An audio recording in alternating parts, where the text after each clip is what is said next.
오늘 우리에게 주신 하나님의 말씀은 학개 1장 1절에서 15절까지의 말씀입니다. 다 함께 봉독하겠습니다. 다리오 왕 제2년 여섯째 달 곧 그 달 초하루에 여호와의 말씀이 선지자 학개로 말미암아 스알디엘의 아들 유다 총독 스룹바벨과 여호사닥의 아들 대제사장 여호수아에게 임하니라. 이르시되 만군의 여호와가 이같이 말하여 이르노라. 이 백성이 말하기를 여호와의 전을 건축할 시기가 이르지 아니하였다 하느니라. 여호와의 말씀이 선지자 학개에게 임하여 이르시되 이 성전이 황폐하였거늘 너희가 이때에 판벽한 집에 거주하는 것이 옳으냐. 그러므로 이제 만군의 여호와가 이같이 말하노니 너희는 너희의 행위를 살필지니라. 너희가 많이 뿌릴지라도 수확이 적으며 먹을지라도 배부르지 못하며 마실지라도 흡족하지 못하며 입어도 따뜻하지 못하며 일꾼이 삭을 받아도 그것에 구멍 뚫어진 전대에 넣음이 되느니라.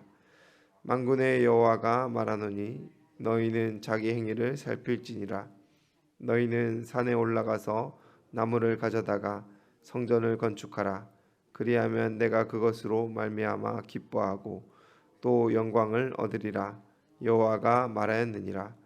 너희가 많은 것을 바랐으나 도리어 적었고 너희가 그것을 집으로 가져갔으나 내가 불어 버렸느니라. 나 만군의 여호와가 말하노라. 이것이 무슨 까닭이냐. 내 집은 황폐하였으되 너희는 각각 자기의 집을 짓기 위하여 빨랐음이라. 그러므로 너희로 말미암아 하늘은 이슬에 그쳤고 땅은 산물을 그쳤으며 내가 이 땅과 산과 곡물과 새 포도주와 기름과 땅의 모든 소산과 사람의 가축과 손으로 수고하는 모든 일에 한재를 들게 하였느니라. 스알디엘의 아들 스룹바벨과 여호사닥의 아들 대제사장 여호수아와 남은 모든 백성이 그들의 하나님 여호와의 목소리와 선지자 학개의 말을 들었으니 이는 그들의 하나님 여호와께서 그를 보내셨음이라. 백성이 다 여호와를 경외하며 그때 여호와의 사자 학개가 여호와의 위임을 받아 백성에게 말하여 이르되 여호와가 말하노니 내가 너희와 함께 하노라 하니라. 여호와께서 스알델의 아들 유다 총독 스룹바벨의 마음과 여호사닥의 아들 대제사장 여호수아의 마음과 남은 모든 백성의 마음을 감동시키심에 그들이 와서 만군의 여호와 그들의 하나님의 전 공사를 하였으니 그때는 다리오 왕 제2년 여섯째 달 24일이었더라. 아멘. 우리는 계속되는 매일 성경 큐티 본문을 통하여 이스라엘 백성이 바벨론 포로에서 돌아온 후 하나님이 주신 첫 사명 성전 재건하는 일을 시작하였고 진행해 왔음을 잘 알고 있습니다. 포로 귀환 자들의 결단은 쉽지 않았을 것이고 그 여정은 하나님의 축복과 은혜 가운데 있었지만 방해와 어려움 또한 계속되었다라는 것을 익히 잘 알고 있습니다. 첫 성전 재건을 시작한 지 시간이 흘러 16년이 지났고 이 거룩한 일은 주변의 반대와 어려움 그리고 생활의 피로 속에 멈춰서게 되었습니다. 이때에도 성전은 여전히 폐허로 남아 있었습니다. 여러 가지 상황과 사정이 왜 없었겠습니까? 그들은 애초에 이 어려움을 각오하고 상대적으로 윤택한 페르시아 소시민의 살길 거절하며 여기에 있는 자들이었습니다.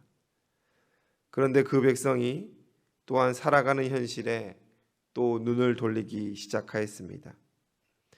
이는 학개 선지자의 예언을 통하여 엿볼 수 있는 삶입니다. 그들의 삶은 그들의 집은 판벽으로 꾸며지고 있다라고 선지자는 지적합니다. 4절 말씀입니다. 이 성전이 황폐하였거늘 너희가 이때에 판벽한 집에 거하는 것이 옳으냐. 판벽한 집이란 널판지로 벽을 만들어댄 튼튼하고 잘 꾸며진 집을 의미합니다. 성전이 황폐한 상황에서 자신의 안위를 추구하는 것을 빗대어 상징적으로 묘사한 것으로 볼 수가 있습니다. 이는 하나님이 성전이 필요하고 백성들의 고열을 짜서 자신의 것을 세우려는 욕심에서 나온 말은 아닙니다. 왜냐하면 하나님은 성전이 필요하신 분이 아니시기 때문입니다. 하나님은 성전이 아닌 어디에도 거하시며 모든 것이 그의 것이기에 화려한 건물에 욕심을 내시는 분이 아니다라는 것입니다. 첫 성전이 건축될 때에도 솔로몬이 말하기를 하늘의 하늘들이라도 하나님의 거하심이 마땅하지 않은데 하물며 자신이 지은 이 성전의 거하심이 마땅치 않다 고백하였습니다.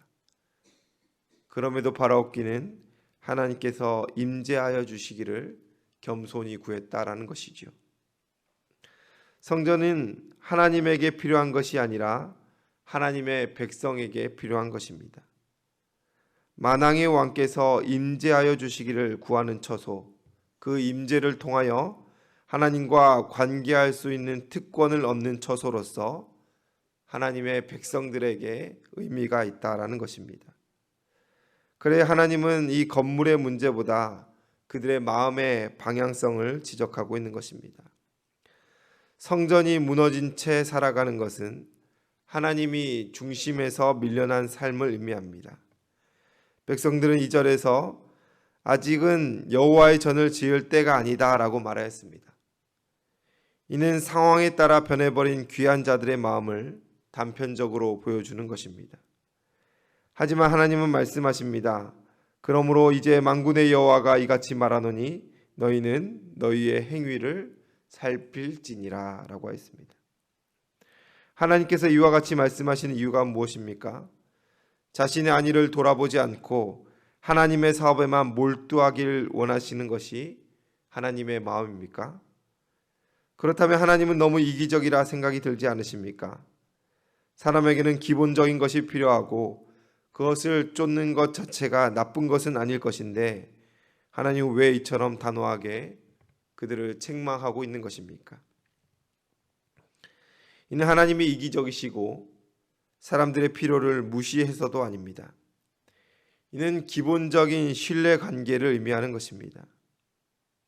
귀한 자들은 지금 예루살렘으로 돌아온 것은 예레미야 예언을 믿고 그 성취를 이루실 하나님을 신뢰함으로 오게 된 것입니다. 그 신뢰의 기본은 하나님은 그들의 하나님 되시고 그들은 하나님의 백성이 된다라는 것입니다. 그들의 하나님께서 그들에게 성전 재건을 명령하셨습니다. 그 처소를 통하여 그들의 하나님이 되시고자 하셨다라는 것입니다. 그런데 그들이 이 과업을 제쳐두는 것은 하나님과의 관계와 신뢰를 무너뜨리는 것입니다. 그들의 마음에 중단된 성전을 재건하는 일이 있었다면 그들의 안위는 하나님께서 친히 챙겨 주실 것입니다. 이것이 하나님이 원하는 질서인데 지금 이 백성은 그 질서를 역행하고 있다라는 것입니다.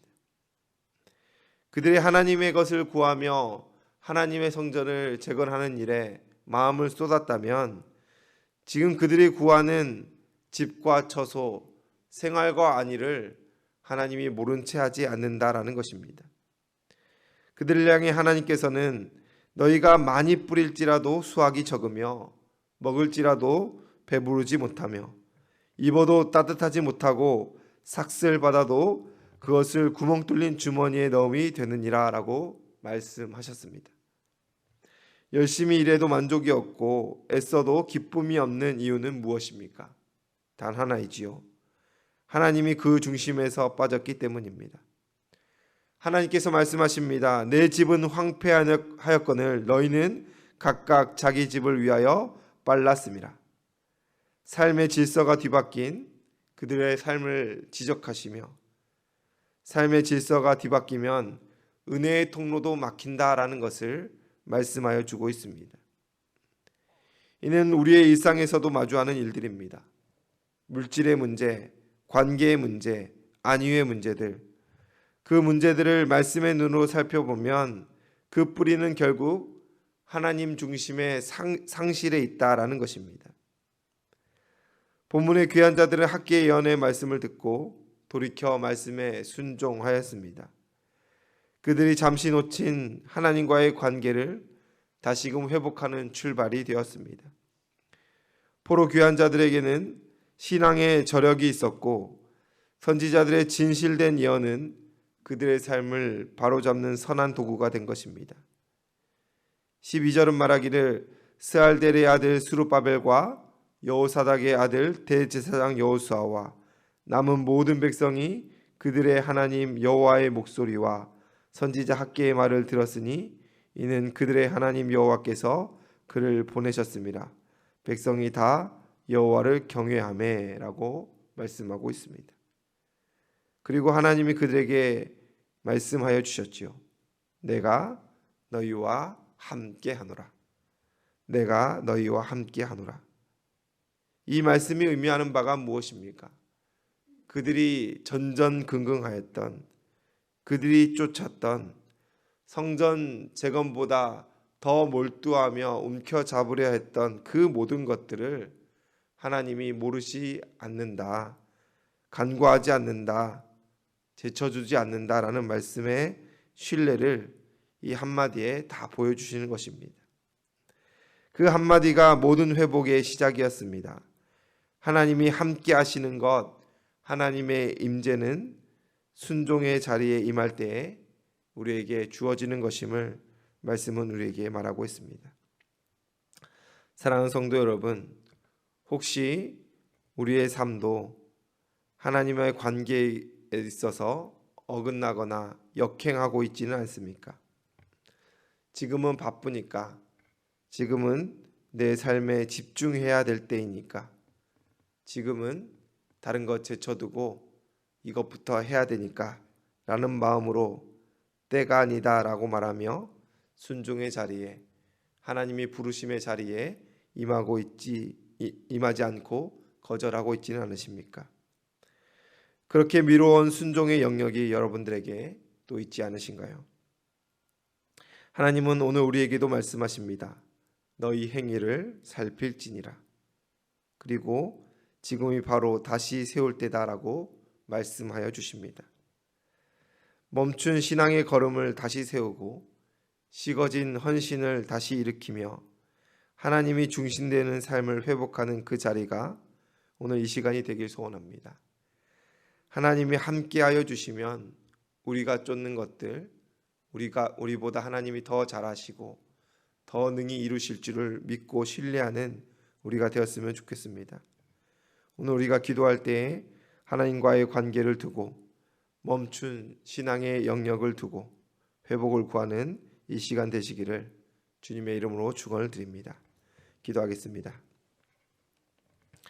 사랑과 은혜가 풍성하신 하나님 아버지, 오늘 이 자리에 임재하여 주셔서 우리의 걱정과 염려, 그 모든 것을 사하여 주시옵소서. 하나님과의 질서를 바로 세우며 하나님과의 관계 속에서 하나님의 것을 먼저 구할 때에 내 모든 것을 아시는 주님, 모든 것을 이루어 주시옵소서. 먼저 그의 나라와 의를 구하면 그 모든 것을 더하시겠다 약속하신 하나님의 언약을 기억하면서도 우리는 늘 그 순서를 바꾸고 싶습니다. 나의 것을 먼저 든든하게 채워놓고 나의 안위를 먼저 챙겨놓고 나의 삶의 윤택함과 경성함을 다 확보해 놓은 이후에 하나님의 일을 하고 싶은 그 질서의 역행이 우리 가운데 있습니다. 하나님 말씀하여 주시고 하나님의 것을 먼저 구할 때에 모든 것을 이루시는 하나님의 손을 붙들게 하여 주시옵소서. 우리의 어리석고 어둔한 마음을 지혜롭게 하여 주셔서 하나님 우리를 새롭게 하여 주시옵소서. 많은 핑곗거리로 멈춰버린 헌신의 영역이 있습니다. 많은 이유와 상황으로 우리가 탓하며 또 합리화하는 영역들이 있습니다. 하나님 말씀하여 주시고 우리를 새롭게 하여 주시옵소서. 기웃기웃하지 않고 곁눈질하지 않고 돌아보지 않고 말씀하시면 가고 멈춰서라 하면 멈춰설 수 있는 순종의 영역으로 우리를 불러 주시옵소서. 이 아침에 주님께 기도하는 모든 기도의 소원들 하나님 아시오니 세밀하게 살피시고 응답하여 주시옵소서. 감사드리며 예수님의 이름으로 기도드리옵나이다. 아멘.